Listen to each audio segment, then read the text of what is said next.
کسی سے آپ 2 سال سے ریلیشن شپ میں ہوں یا 6 سال سے یا 10 سال سے، نکاح تو آپ کا وہی ہوگا جہاں اللہ کا حکم ہوگا، جہاں لکھ دیا گیا ہے اپنی مرضی سے۔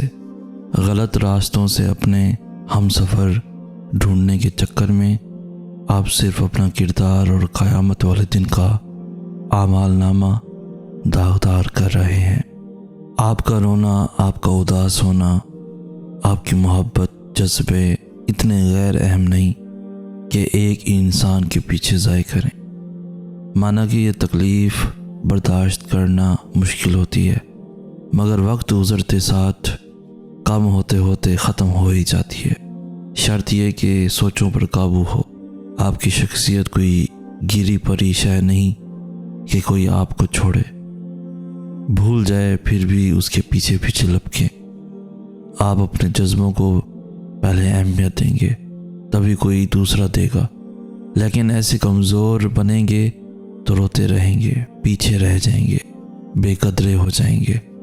اس لیے اٹھیں، مسکرائیے اور خود کو بدلنے کی کوشش کریں، تاکہ کچھ لوگوں کو پچھتاوے کے مستقل مرض میں مبتلا کر سکیں۔ زندگی انمول ہے، اور خاص طور پر آپ اور آپ کی عزت نفس۔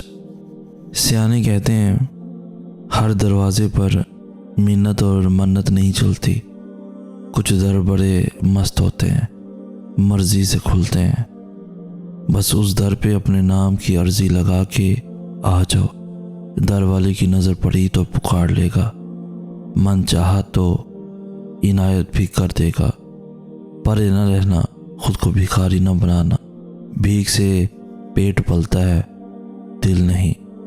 تمہاری ہنسی سیاہ آسمان پر کسی ستارے کی نوید جیسی ہے، تم مسکرایا کرو تاکہ پھول حسد کریں۔ تم جس خواب میں آنکھیں کھولو اس کا روپ امر، تم جس رنگ کا کپڑا پہنو وہ موسم کا رنگ، تم جس پھول کو ہنس کر دیکھو کبھی نہ وہ مرجھائے، تم جس حرف پر انگلی رکھ دو وہ روشن ہو جائے۔ ضروری نہیں کہ ٹائم پاس کچھ دن کا ہو، کچھ لوگ 1 سال 2 سال اور 3 سے 4 سال بھی ٹائم پاس کرتے رہتے ہیں، اور اتنی مہارت سے کرتے ہیں کہ ان کے ساتھ بیتا آپ کا ہر لمحہ آپ کو سچ لگتا ہے، کیونکہ آپ کو ان پر یقین ہوتا ہے۔ محبت صرف ایک جذبہ نہیں بلکہ یہ کسی کی موجودگی کا احساس ہے۔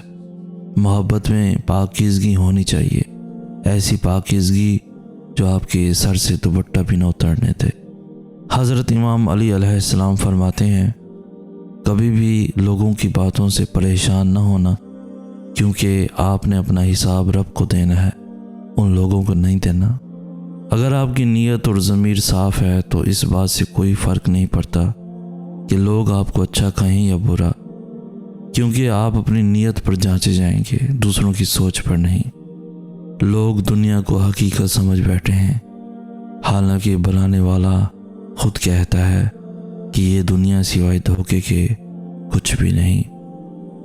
سب سے خوبصورت رشتہ اور تعلق رب العالمین کے ساتھ ہوتا ہے، جس پر بھروسہ کبھی ہارنے نہیں دیتا، جس پر توکل کبھی غم میں مبتلا نہیں ہونے دیتا، جس سے امید کبھی مایوس نہیں ہونے دیتی، جس پر یقین کبھی خالی ہاتھ نہیں لوٹاتا، جس پر ایمان کبھی بہکنے نہیں دیتا، جس کی طرف توجہ کبھی بھٹکنے نہیں دیتی، جس کا رب اس کا سب کچھ۔ بہت اچھے ہو کر بھی آپ ہر کسی کے لیے اچھے نہیں ہو سکتے، کہیں برے بنا دیے جاتے ہیں، کہیں برے ثابت کر دیے جاتے ہیں۔ صاف دل کی 5 نشانیاں ہوتی ہیں۔ بہت جلد جذباتی ہوتا ہے، دوسرا اس کا غصہ تھوڑی دیر کے لیے ہوگا، تیسرا وہ ہر رشتہ دل سے بنائے گا، چوتھا وہ بہت حساس ہوگا، پانچواں وہ چھوٹی چھوٹی باتوں پر بھی ناراض ہوگا۔ ٹوٹی ہوئی، بگڑی ہوئی، نقص والی چیزوں کی قدر گر جاتی ہے۔ رائٹ تو یہ جاپانی طریقہ ہے کہ ٹوٹی ہوئی چیزوں کو قیمتی دھات جیسے سونے سے جوڑ دیا جاتا ہے تاکہ ان کی قدر بڑھ جائے، انہیں پھینک نہ دیا جائے، انہیں ناکارہ نہ سمجھا جائے۔ رکیں ذرا، سوچیں ذرا، ہمارے دل ہمارے یقین اور ہماری امیدیں بھی تو ٹوٹی ہوئی ہیں، پھر انہیں کس قیمتی دات سے جوڑا جائے۔ اگر اللہ کچھ محرومیوں کا ہماری ذات کا حصہ بناتا ہے تو بہت سی رحمتوں سے بھی ہمیں نوازتا ہے۔ اگر وہ کوئی داستان ادھوری چھوڑتا ہے تو بہت سے قصوں کو ان کے پرسکون اختتام تک بھی لاتا ہے۔ زندگی اسی کا نام ہے، کچھ مل گیا اور کسی کو کھو دیا۔ جو صبر نہیں کرتے وہ ہمیں بے چینی میں مبتلا دکھتے ہیں، اور جو صبر کر لیتے ہیں اللہ انہیں اپنی چاہت میں سکون دے دیتا ہے۔ تو پھر کیوں ظلم کر رہے ہو خود پر؟ اس کی چاہت کو اول رکھو گے تو تمہارا ہر اختتام پرسکون بنا دے گا۔ تم واقف نہیں، شاید تمہارا رب سب کچھ کر سکتا ہے۔ خطاؤں کے پہلو اگر ان گنت ہیں تو تمہارے رب کی رحمت کے پہلو بھی بے شمار ہیں۔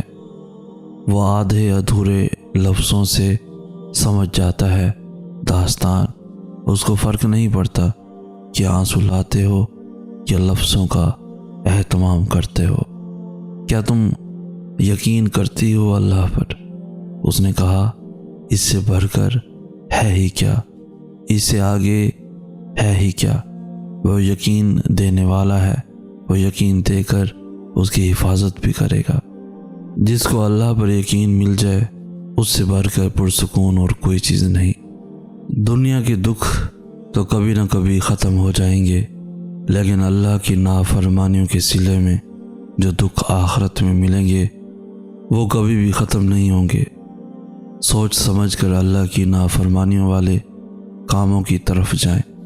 فرشتے لکھ رہے ہیں اور اللہ دیکھ رہا ہے۔ سب کو اداس کر کے رمضان جا رہا ہے، سب پہ لٹا کے اپنا فیضان جا رہا ہے۔ آیا تھا گھر اپنے قسمت ہماری بن کے، بھیجا تھا جو اللہ نے وہ مہمان جا رہا ہے۔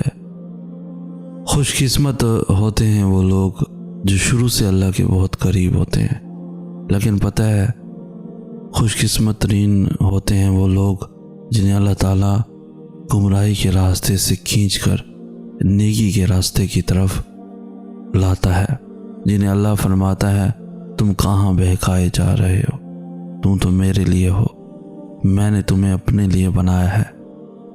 تم کہاں دنیا کی رنگینیوں میں کھو گئے ہو، تم اس دنیا کے لیے نہیں بنائے گئے، تمہیں تو میں نے خالص کیا ہے اپنے لیے، تم تو میرے چنے ہوئے ہو۔